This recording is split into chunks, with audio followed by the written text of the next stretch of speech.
Evening. I haven't put that on in a while, but I want to talk about just the fake economy. Just run through a few things that are fake. Um, and job numbers are fake. We got menial jobs, no real good job creation, right? I mean, it's pretty apparent. Um, America needs to wake up. Job numbers are important to the economy, obviously, right? The other thing we got going on is the repo market, right? So the Fed is just pumping money and money into overnight lending to the banks. Not good, right? That's a form of quantitative easing. Um, that adds to the Fed's balance sheet, right? So there's a danger there, and I don't know how many trillions of dollars we're up to now, but I think by the end of this month we're going to be up over what the 700 billion they had to pump in 2008, 2009, right? So we're fast approaching in excess of what was pumped into the markets the first time, which the problems there, they didn't solve those, right? The housing bubble is still there, right? We're going to see housing crash here. Um, so the other thing is earnings, corporate earnings. Corporate earnings overall are just horrible, right? Auto sales are in the toilet. Retail's kind of in the toilet. They had some good numbers for the Christmas season, but overall they're junk, right? So that's a sure sign, that something doesn't add up. If you got poor job numbers and earnings, you got a real high stock market that doesn't follow fundamentals. Companies making money, and the market's still going up. Well, you can only guess what's happening, right? The Federal Reserve is at their trading desk buying everything in sight, right? So that being said, buying everything in sight would also include bonds, right? And you can see that with the bond yields. Today's bond yields were lower across the board, right? So that means they're buying, right? They're buying bonds up to keep money going into the stock market, right? It's what they do. So those are all signs that things are not so good. And then the Federal Reserve in general, right? They're a criminal organization.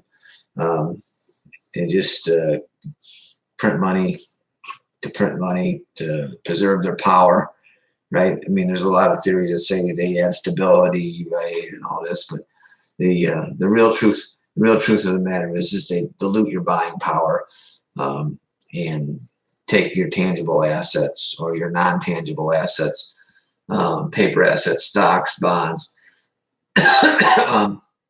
Anything you have on paper that you're not holding in your hand, it gets devalued, by inflating the currency, thereby robbing you of your wealth, right?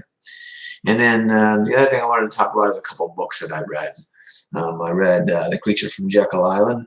It was an excellent book. It's basically the first part of the book is about the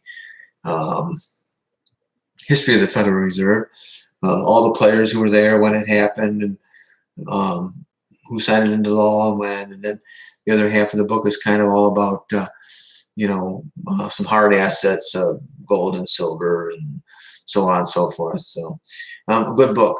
If you haven't really don't understand the Federal Reserve, where it came from, it's an excellent book.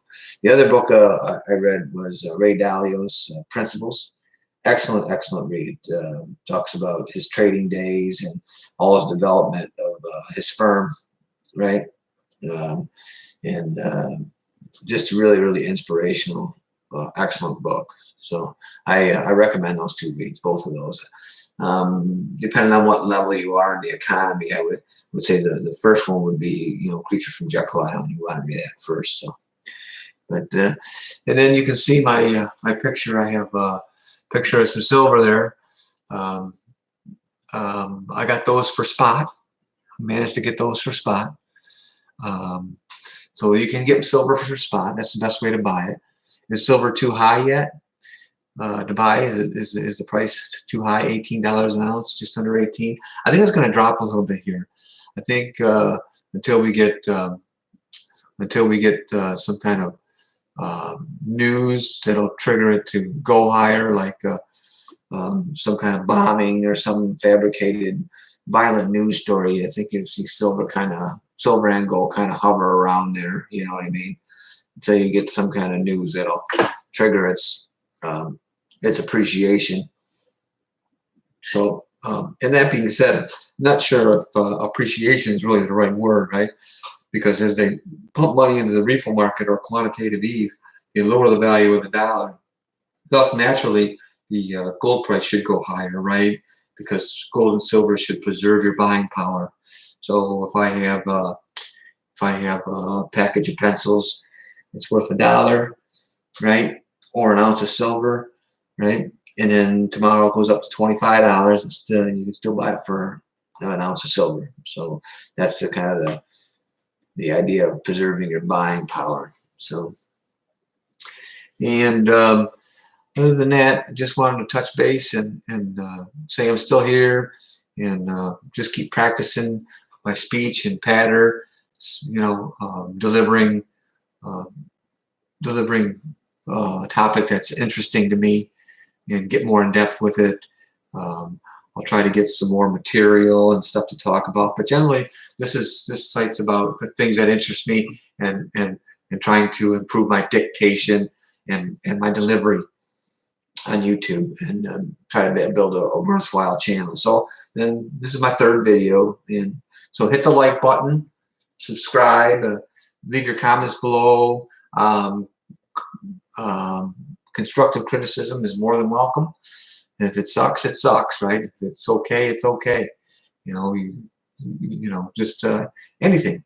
So have a nice night, and I'll try to get some more subject matter and maybe something of interest, and I'll make another video. Until then, good night.